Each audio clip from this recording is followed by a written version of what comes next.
And this is the reason why.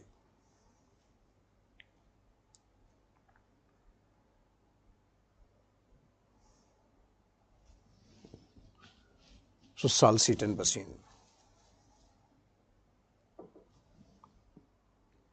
Raghunath Rao as Peshwa.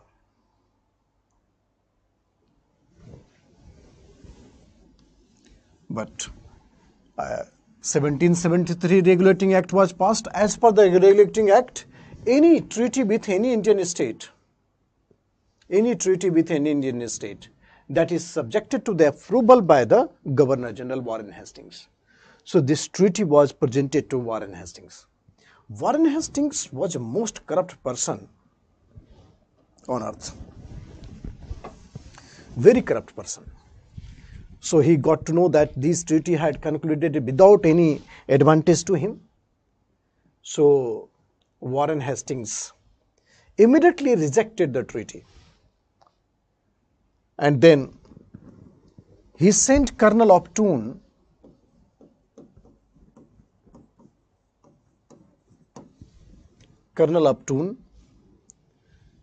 to revise the Treaty of Surat. And subsequently, a new treaty was signed, that is Treaty of Purandhar.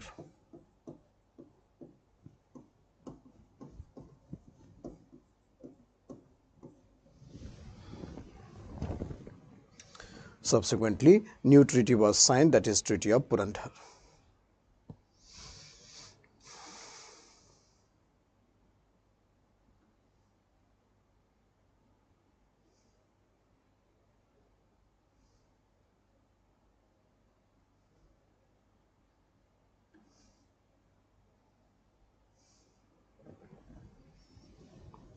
So Treaty of Purandhar.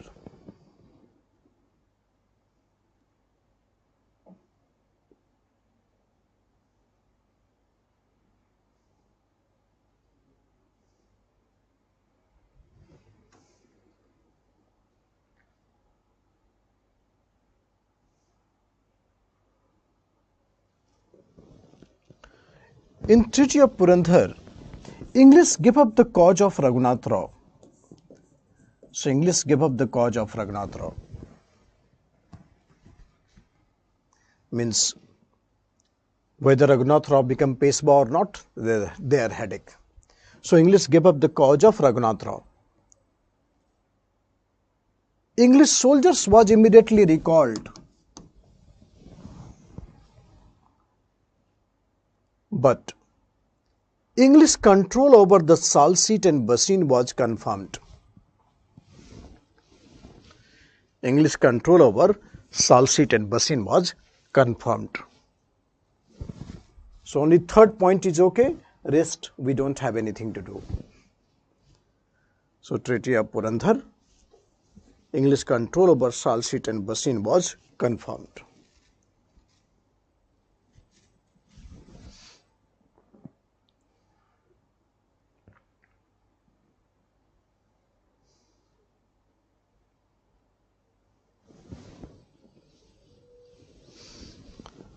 English control over Salsette and Bassein was confirmed.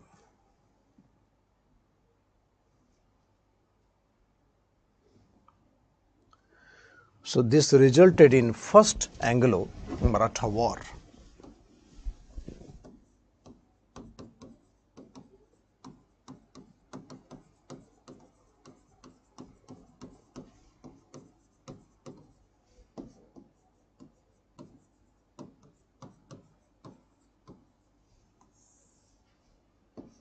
(1775 to 1782). This resulted in First Anglo-Maratha War.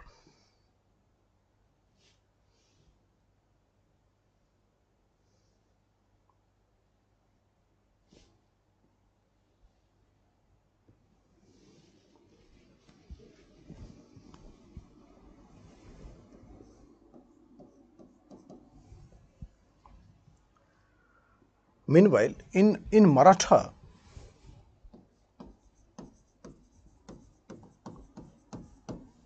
there was a Maratha statesman, very powerful personality. His name was Nana Fadnavis. So Nana Fadnavis, with his 12 members council, was ruling over the Maratha.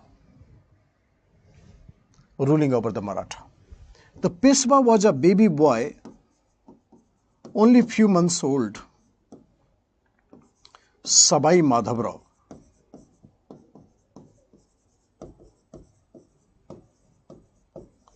Only few months old. Sabai Madhavrao.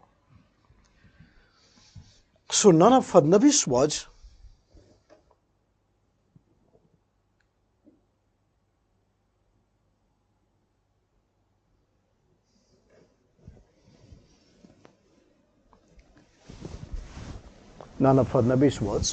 ruling over the Maratha. In fact, Nana Fadnavis with the 12 members was fighting with the British. So first Anglo-Maratha War, 1775 to 1782.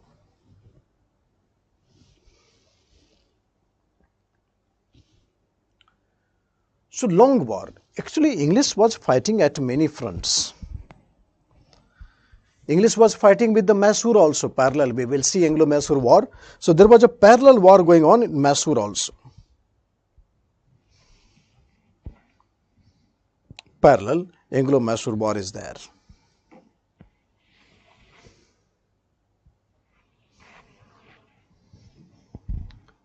So Warren Hastings, he was the mastermind, he was calculating everything. So Warren Hastings, he immediately proposed a treaty with the Maratha. 1782, Warren Hastings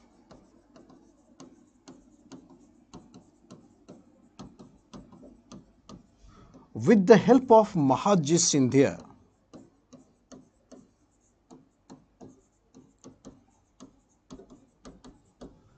proposed a treaty with the Maratha.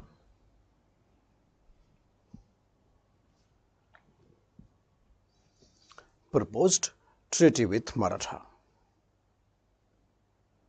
Mahaji Sindhia.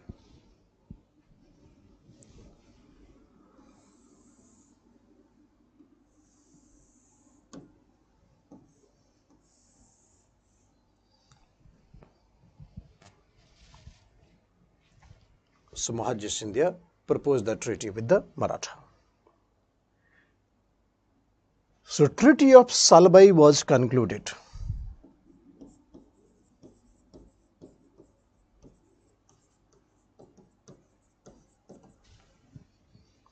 (1782), Treaty of Salbai was concluded.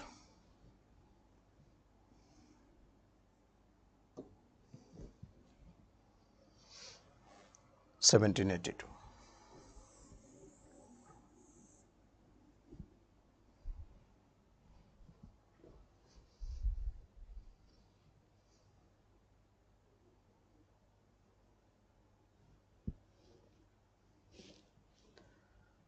Mahaji Sindhia. Treaty of Salbai was concluded.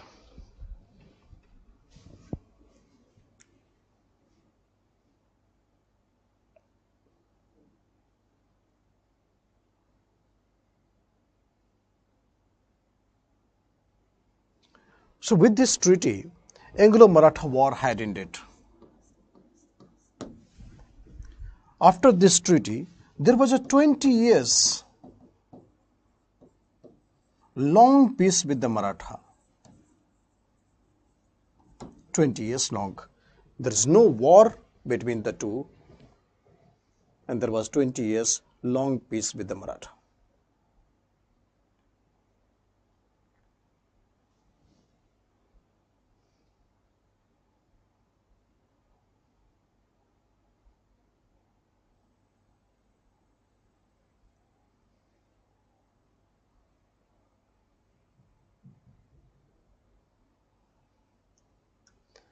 This is Treaty of Salbai, 1782. Yes, war continued for 7 years. But English was fighting along with Mysore also. So it was compulsion of English to close the chapter with the Maratha, because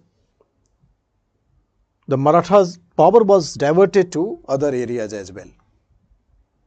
So 20 years long peace with the Maratha. This is called Treaty of Salwai.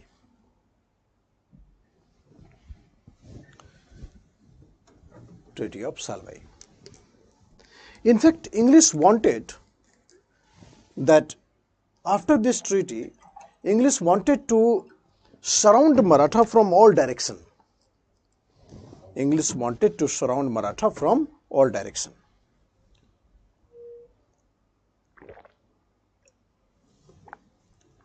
Surround Maratha from all direction. Wanted to encircle Maratha. So this is called policy of ring fence. So after first Anglo-Maratha war,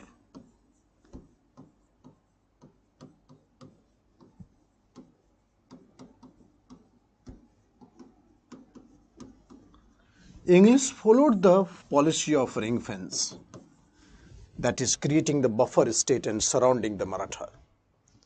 So to encircle Maratha,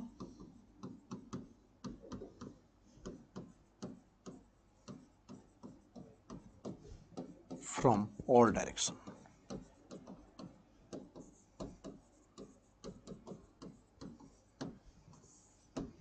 Encircle Maratha from all directions.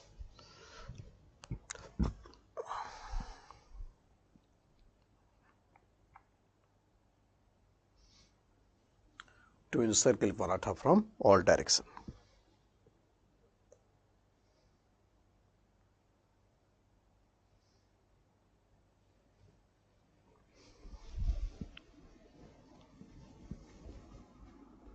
So policy of ring fence.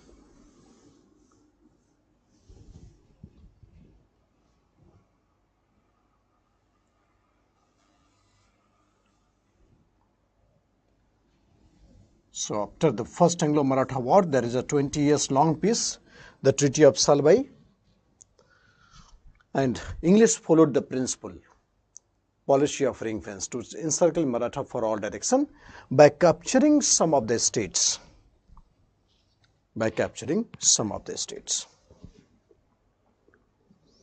So this was encirclement of the Maratha.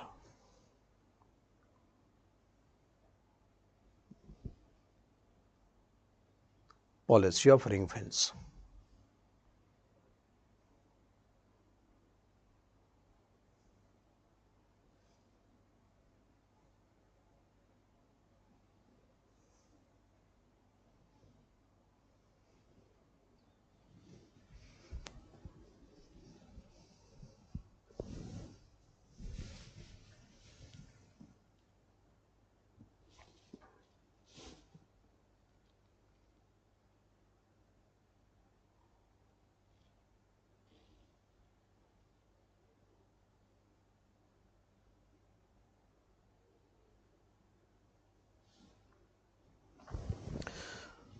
So after this Treaty of Salwai, a new Peshwa, Bajirao II, he came to the throne. He became the Peshwa in 1795. So Bajirao II, he was a person of very weak personality. So he was a very weak personality, Bajirao II.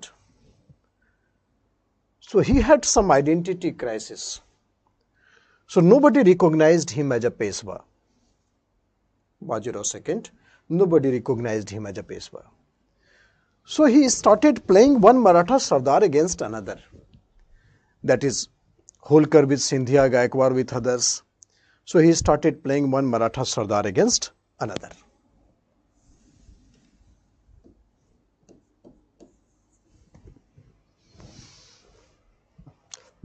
He started playing one Maratha Sardar against another.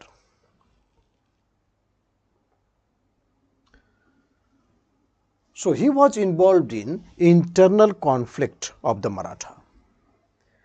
He was managing the internal conflict of the Maratha. So one day, matter exposed that behind all the conflict it is Bajirao. So all the Maratha Sardars following Bajirao, running with the swords in one hand. So therefore Bajirao II, 1795, he became the Peshwa. So he was involved in internal conflict of the Maratha.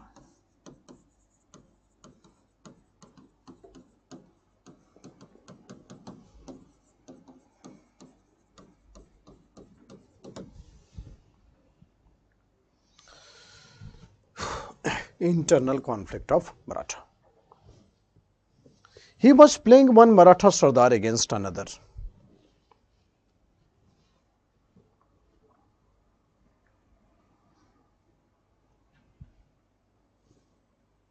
So Bajirao II had a problem of security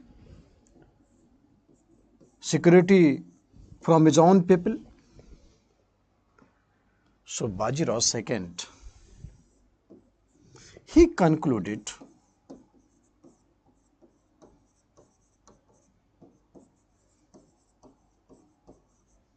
treaty. He concluded treaty that is known as Treaty of Bassein.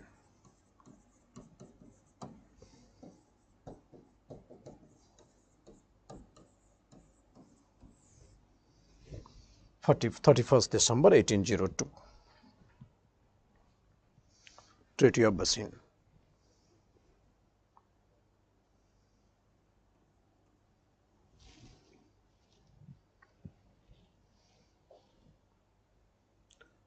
December 1802. He accepted the subsidiary alliance treaty, means he accepted the subsidiary alliance treaty of English. After this treaty, English soldiers were placed in the capital of Maratha.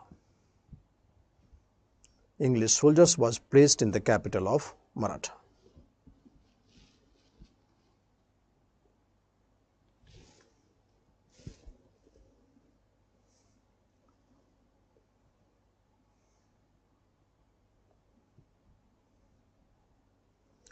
English soldiers was placed in the capital of Maratha.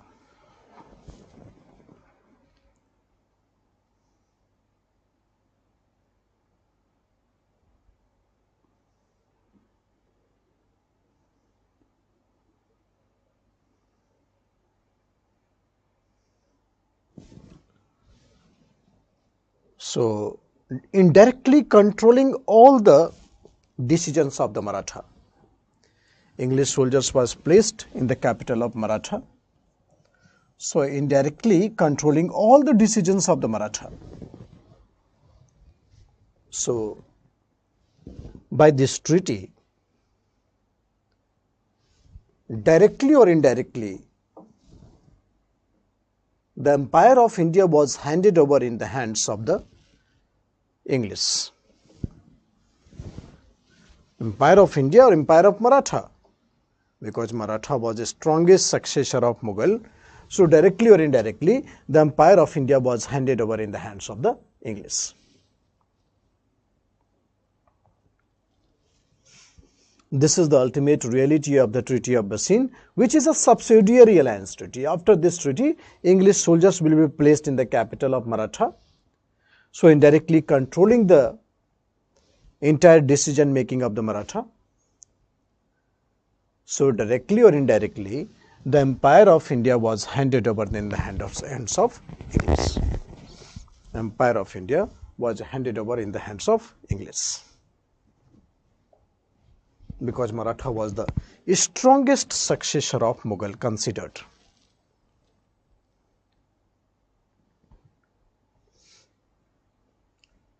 But other Maratha Sardars, they refused to accept the Treaty of Bassein. Sindhia, Holkar, Gaikwad, Bhosle, they refused to accept the Treaty of Bassein. They did not accept the treaty signed by Bajirao II. Refused to accept the Treaty of Bassein. They did not accept the treaty signed by Bajirao II.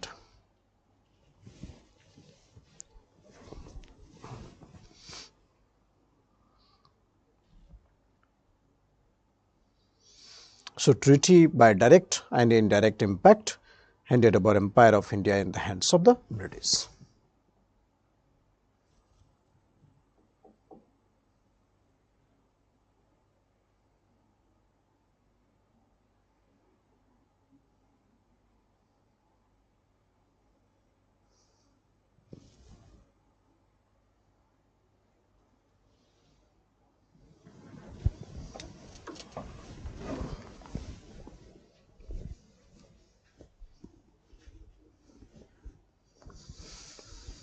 Subsidiary Alliance Treaty.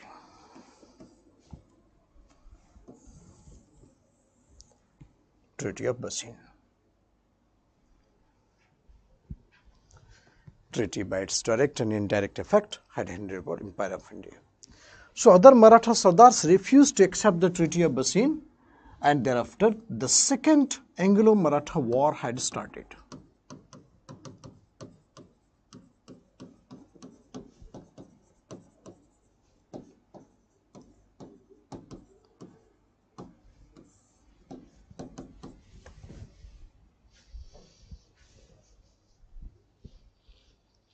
(1803–05). Second Anglo-Maratha war had started. And in this war, all the Maratha Sardars, they had an individual fight with the British, and individually they had accepted the Subsidiary Alliance Treaty.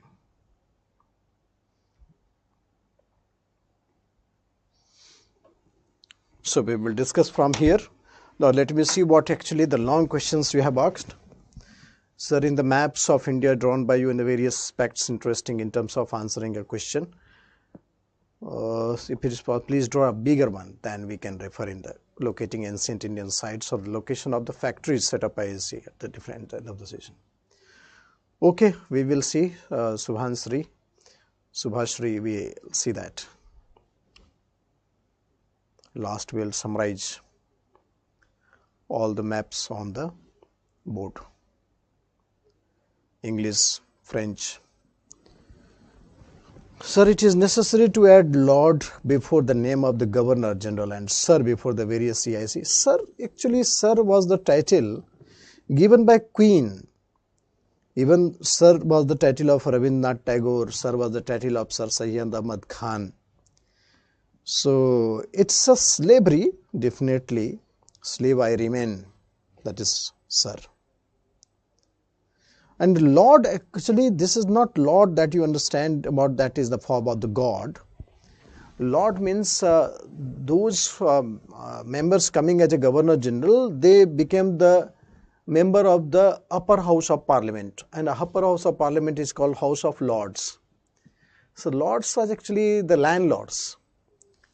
So upper house was basically the elite class people. This is called House of Lords. Fine. So therefore Lord means they are the members of the upper house of the Parliament. So even when many Indians are in the upper house, they had a prefix Lord. So it's nothing to do like slavery, oppressive, plunders. So Lord, you don't take in the form of the God. Sir, was there a continuous war? Yes, 7 years they keep on fighting. 7 years means not every time, every minute they fight. Whenever they got chance, they hit back. Even the World War also had a, we say that Second World War is still continued. So that is what is, whenever they got a chance, they hit. So 7 years war. Okay, we will continue from here tomorrow. That is from the Second Anglo-Maratha War. So end of the session today. Thank you so much. Have a nice evening.